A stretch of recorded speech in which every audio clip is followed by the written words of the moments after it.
wabarakatuh. Ibu Kepala Sekolah ingkang kinurmatan, Bapak Ibu Guru ingkang kinurmatan, ugi para kanca ingkang kula tresnani. Sumangga kita sedaya ngaturaken puji syukur wonten ngarsanipun Gusti Allah ingkang Maha Agung ingkang sampun paring berkah pangestu dumateng kita sedaya saéngga kita saged ngrawuhi adicara punika.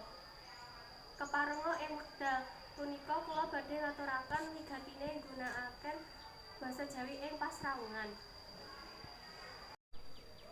Para rawuh ingkang kinurmatan, sakmenika sampun kathah ingkang ngarani bilih kabudayan Jawi.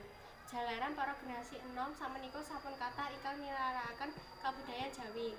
Nilaraken inggih menika budaya Jawi sampun kathah boten dipun tindakaken kaliyan para generasi enom.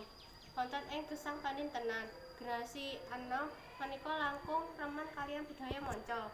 Para rawuh sedaya, sampun kita mangertosi menawi wonten jaman niki kathah nilai-nilai budaya ingkang ical kalebet budaya basa Jawi punika. Menawi basa daerah utamanipun basa Jawi sakedhik-kedhik nilaiipun ical. Punapa malih wong enom jaman niki saged dipunceluk wong Jawa ilang Jawane.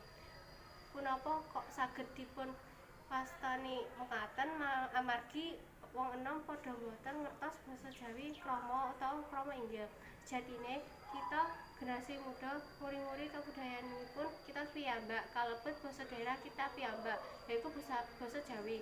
Menawi mboten kita generasi muda lajeng sinten ingkang badhe nguri-nguri kabudayan kita. Basa Jawi punika mboten wonten ingkang nguri-nguri bakal ajur utawa ilang jati dirine masyarakat Jawa.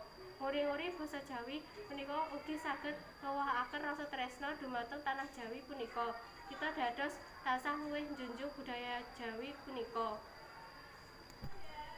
Nguri-nguri basa Jawi menika uga saged ngraketaken pasrawungan utamanipun sami-sami tiyang Jawi punika bakal trep migunakaken basa Jawi ing pasrawungan. Lumrahipun tiyang wonten desa punika anggenipun sesrawungan migunakaken basa daerahipun. Kita minangka tiyang Jawi ugi kedah migunakaken basa Jawi ing pasrawungan supados boten ical Jawanipun. Para rawuh sedaya cekap semanten ingkang saged kula aturaken. Mugi-mugi saged dados panganget-anget lan introspeksi diri kangge kita sedaya. Mbok bilih wonten lepat anggen kula matur ugi salah bawa ingkang kirang rapsila kula nyuwun agunging samudra pangaksami. Nuwun. Wassalamualaikum warahmatullahi wabarakatuh.